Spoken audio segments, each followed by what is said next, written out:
Hello and welcome back to Roeske Farms YouTube channel. It's a little bit chilly this morning. We're going to be talking about our pork production. We raise pork on our out in pasture, a little different than the commercial style of raising them in the barn and on slats and all that. The reason we do that is because it's awful cost prohibitive. Words are hard. Cost prohibitive. It costs a lot of money to start up one of those operations. So we're running them outside instead. And you can see here, they're all nice and happy out here anyhow. Hogs do very well outside even in the wintertime, even if it is sometimes a challenge with the frozen ground and frozen water tanks and all that all the time. So one of the key things for raising pork and hogs outside is making sure they have a nice dry place to rest and bed up and out of the wind. As you can see here, got a decent shelter there, and they're all waking up this morning. They don't seem too awful happy with me waking them up. So we got a nice set of some Hampshire crosses that are about ready to go here in about a month or so to the harvest.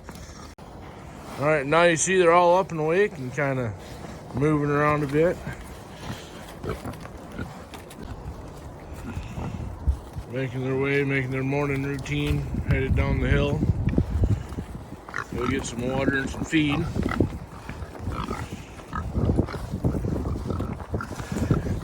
Here, buddy. Well, good. So the way we water these guys is we got a simple food grade barrel that we acquired at some point.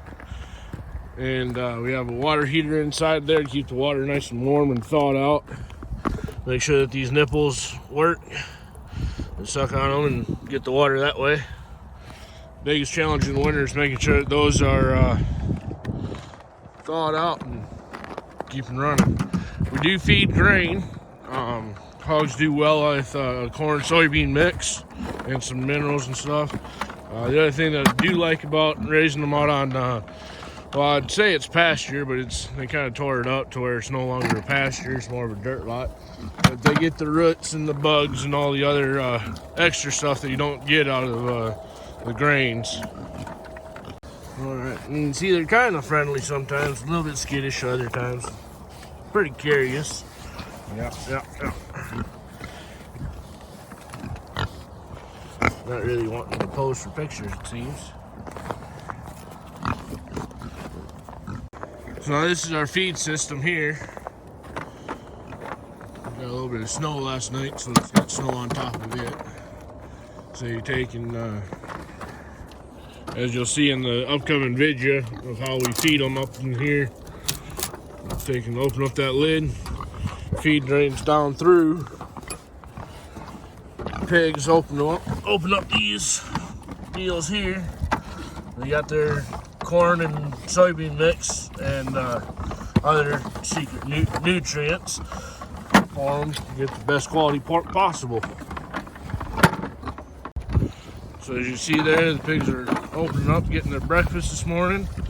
Self-feeder, real good way of feeding them, making sure that they get all the feed that they want and need. So here recently, we've had some questions about our soybean meal being used as a feed product for the hogs. Now, from a health standpoint, now I'm not a doctor or medical professional at all, but what I can tell you is that there is a huge difference between eating food that contains soy oil, and products like that straight off the bean in the store, as compared to eating your meat products that have been fed that soybean meal. So by the time it gets digested and processed, any of those products that may be a health concern for you personally would not be an issue. It's kind of like I've got friends with celiac disease and can't have any wheat gluten, but have no issue eating beef that has been fed wheat, because it gets broken down and into that process.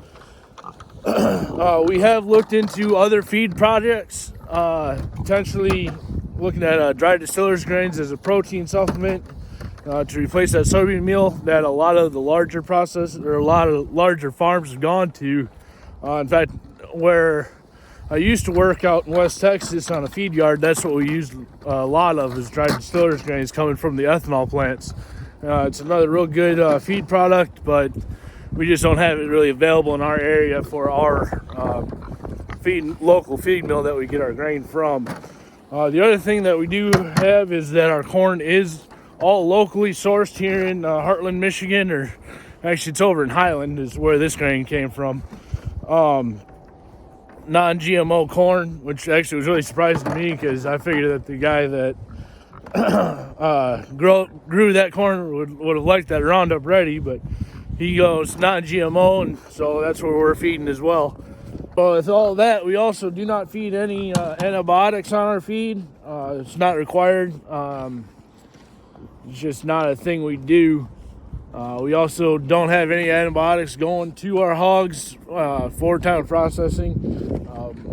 Now I have had to give some antibiotics to these guys a little bit earlier, a couple months back, because they had a little bit of a respiratory infection, and just like you'd take care of yourself with the antibiotic, we do that with the hogs. Now, with that, there's different labeling requirements, and that's an industry standard that there's a certain withdrawal time that you cannot ship any animal with antibiotics on it during that withdrawal period to make sure there's no antibiotic residue in your meat when you get it at the store or from us.